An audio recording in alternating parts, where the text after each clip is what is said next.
Hey there, Aries. So we got the 2-week forecast, starting from the full moon in Scorpio, taking right the way through to the 25th of May, where we've got the new moon in Gemini. I'm a lot more focused on there because in the previous 2-week forecast, I ended up at the full moon in Scorpio. So this is really taking us from the shadow energy, very much of reminiscent of the full moon in Scorpio, which was in an opposition to Uranus, no less, right the way through to the new moon in Gemini, which I see as being a shift to light. And it's in a beautiful stellium with Mercury and also Uranus. So Uranus is coming up twice. Uranus is like a couple of really big bookends of this 2-week period. There's definitely a lot of Uranian energy, a lot of Saturn energy as well, because Saturn's changing signs into your own sign on the 25th. So this is a big time for you. This, I think, is about breaking old patterns down. I really think it's about how you're birthing your new sovereign reality, how you taking full responsibility for yourself and letting go of everything that is no longer needed. The last thing I would say is, how are you also breaking the hold that authority currently has on you, so that you really are becoming your own authority? So lots and lots of things to look at. If you're new to this channel, my name's Louisa Munson, and hello and welcome. Feel Good Astrology is just my way of doing astrology. I like to see it as a guide by the side. You know, I like to see that it's showing us the little steps we might need to take, but not telling us you must do this. You know, I don't find that so useful. Maybe you do, who knows? If you've come back, then welcome back. Thanks for coming back and subscribing to my channel. I really appreciate that. So anyway, let's dive in and have a look now to see where this Aries energy is going. And by this, I mean, you know, your sun might be in Aries, or you might have your ascendant in Aries. This will work really well. I do think it's stronger for ascendant Aries. And if your sun is in a different sign, then please do check that out as well. I get feedback from both sun and ascendant people saying that these work both ways. But in my head, it's really for your ascendant.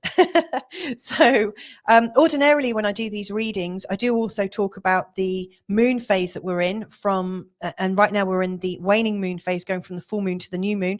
In this episode, I'm actually outsourcing it to a different video. I usually also look at the diary as well and pinpoint all the unique motions of the patterns in this 2-week period. But what I'm doing, this applies to every sign in the zodiac, so I'm taking it out of this video and putting it in a separate one. If you do want to know about that, check out my video called The Shadow and Shift to Light, your 2-week forecast. So what I'm going to do is have a look in just a second at these 3 charts from your perspective as somebody with a strong Aries energy. And that is the full moon in Scorpio chart, the moment that we come to, I think, the 3rd quarter when the sun goes into Gemini, and also the last chart, which is the new moon in Gemini. But just before I do that, I want to say thank you to everyone that supports this channel, whether you're someone who's supported me historically or right now, however you are gifting me and helping me in this channel. I really, really appreciate you. It's fantastic. Thank you for everything that you do. I really appreciate it. So anyway, Aries. So these are the 3 charts. This is the first one. The second one for the 20th, you'll see the moon has got round to here by then. And then the last one, the moon is in Gemini. And so this is taking us, if we go back, you'll see moon starts off here, which is in the 8th house area of your chart. Very much about regeneration, very much about secrets, all the things that you've kind of kept private.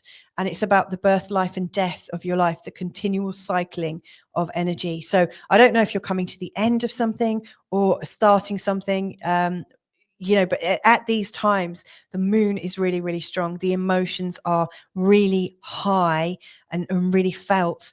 This is a highly, highly sensitive place. It also brings up things like trouble with our ancestors, in particular, your parents. You know, if you're carrying something like almost like a stain or a feeling of trauma from your parents, then when the moon comes into this area, it can really highlight that. And of course, with Uranus down here, and he's been in this part of your chart, the 2nd house, for a really long time, since 2018. Uranus here really helps you to come into yourself and help you value yourself, and value yourself as an individual, But with this opposition, with the sun and Uranus in opposition to the moon, you might get a bit of a shock, where it feels like there's a sense of attack or a sense of yikes. I'm not sure that I feel as comfortable in myself. So just, hopefully, you can watch out for that and not suffer too much by that. Again, I would have mentioned that at the end of the last 2-week forecast, but the moon is coming around right the way through to this part of your chart, which is the 3rd house. So this is going from the 8th house, very sensitive 8th house, which is very private and slightly isolated, and coming round to the 3rd house, which is a part of your chart that is absolutely about sharing and communing and coming into community and coming into a lot of the social things that are going on in your neighborhood. This is a place of the narrative that you grew up knowing, the place where you belong. So it can also bring in a lot more to do with your siblings, to do with the people you went to school with, your cousins, and so on and so forth. Whatever your early landscape was, and the old belief systems and the inner programming is really taking, coming into its own. Now, you may or may not want that. However, this new moon is, I think, giving you an appreciation for that sense of belonging, that appreciation of how you belong in this world, and how you feel it's going, and what you might want to do with it. Now, as we're coming in, because I said at the start, I'm more focused on the new moon in Gemini. This is where we're coming up to. You'll see that as we go through, I'm just going to go back. You'll see there's a lot of sort of oppositional energy here.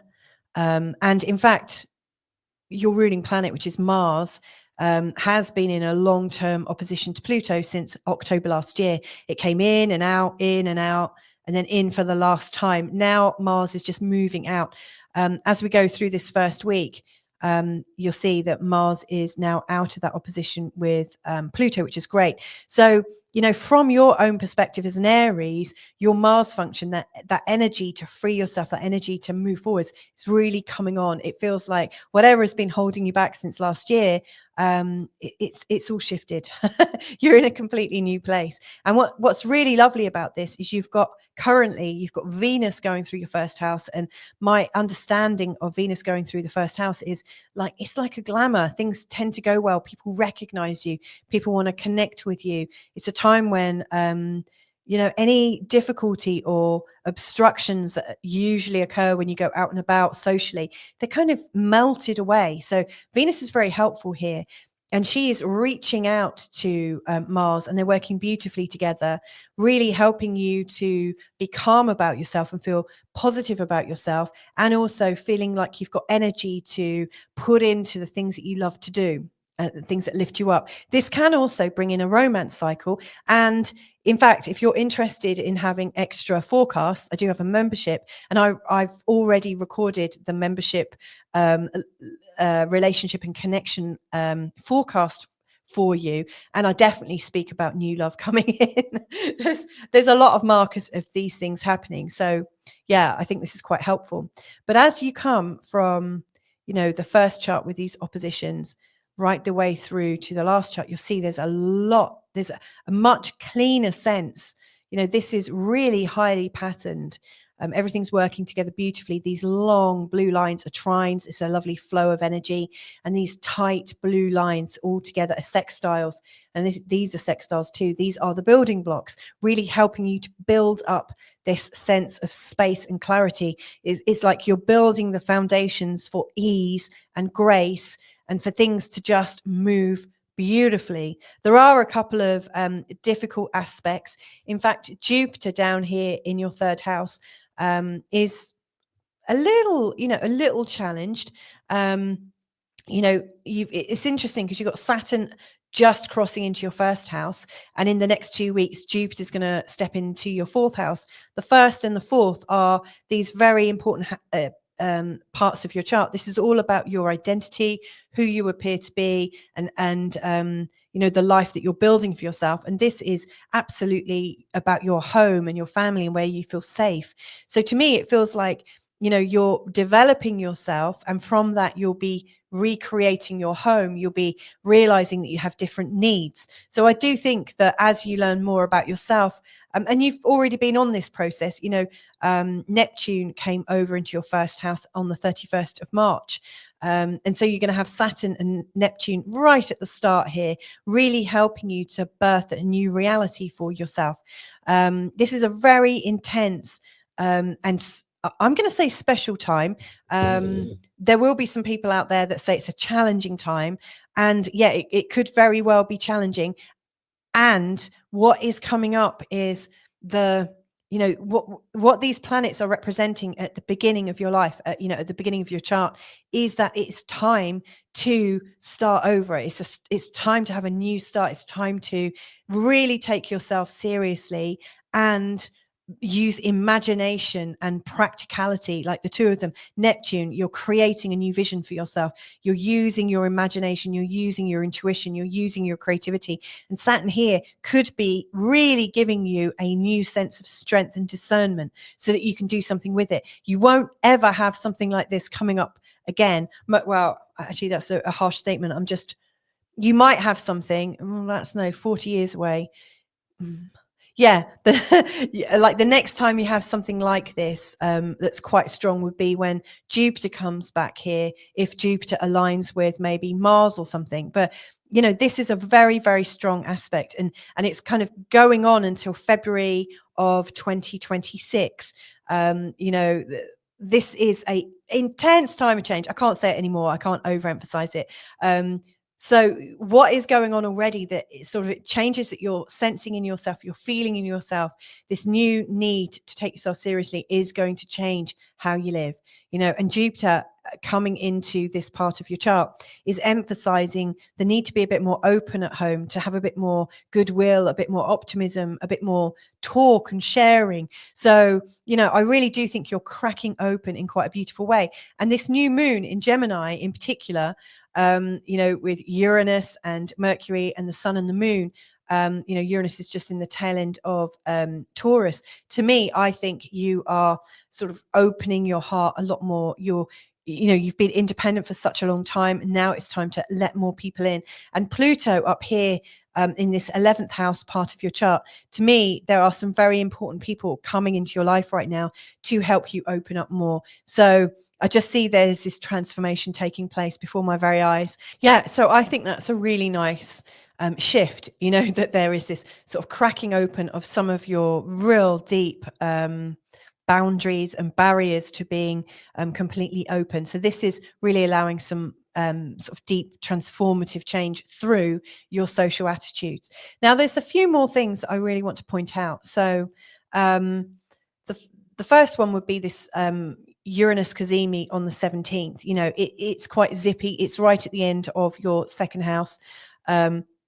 We've also got Mercury in a conjunction to Uranus on the 24th. Now, what I really see with this, especially seeing as it's linked into Pluto, is these energies are points where something miraculous can happen, something really spontaneous can happen. And given that this is such a fast-paced time and that there's some very sort of deep, slow-moving, important changes going on in your chart, the way I see it is any changes that are spontaneously coming in right now, any new information that this Uranus Cazimi is representing, or the Mercury Uranus conjunction is representing, could very well put you in a place to solve your money, solve your any discontent that you have about your resources, any worries that you have about being capable enough and resourced enough to deal with life. And this also has a lot to do with how you value yourself. It really has a lot to do with your self-esteem. And so the spontaneity, the spontaneousness of these energies, I think cannot be ignored. So watch out for any invitations that come in around the 17th and the 24th in particular. I mean, the 24th is really, really powerful. But these invitations are kind of putting you at the right place at the right time. and to meet some very, very powerful people that could really help you move along beautifully. Last couple of things that I do want to share, and that is like Jupiter, before he goes over into Cancer on the 9th of June. Jupiter is in a bit of a stressful position with the North Node, with Saturn and Uranus. Now, the North Node square is also in Jupiter's also in a square to the South Node. This means Jupiter's in a T square. And with T squares, the thing I think to understand is there's something from the past and something that you might have found easy in the past, but something from the past, and there's something for the future that you're learning. And Jupiter's kind of in the middle. And so how can you free that Jupiter feeling of optimism? How can you free yourself to get the sense that there's something new and exciting coming in? Jupiter can really show you where you're about to expand and to feel good.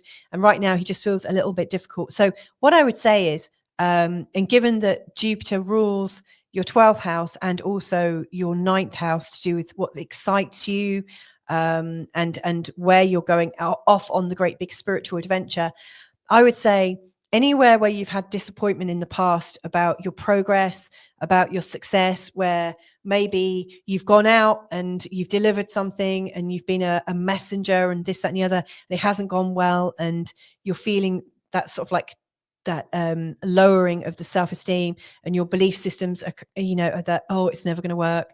I just can't do it enough. I can't, nothing I can do will get this. Anywhere where you've got that sort of shut down feeling, it's time to let go of those old emotions. So whatever you can do to let go of that old stuff, that will help you to start moving forwards again.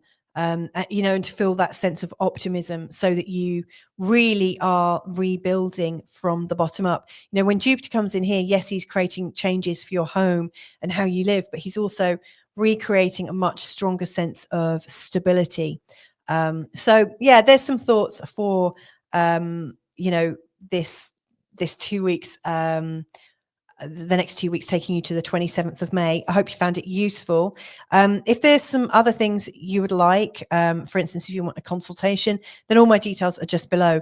But however you spend this 2 weeks, remember there are some other things there for you, the shadow and the shift to light, the 2 week forecast for all signs, and also upgrades incoming about the new moon in Gemini. I'm releasing it this current weekend. So lots and lots of love to you. Take care and catch you another time. Bye for now.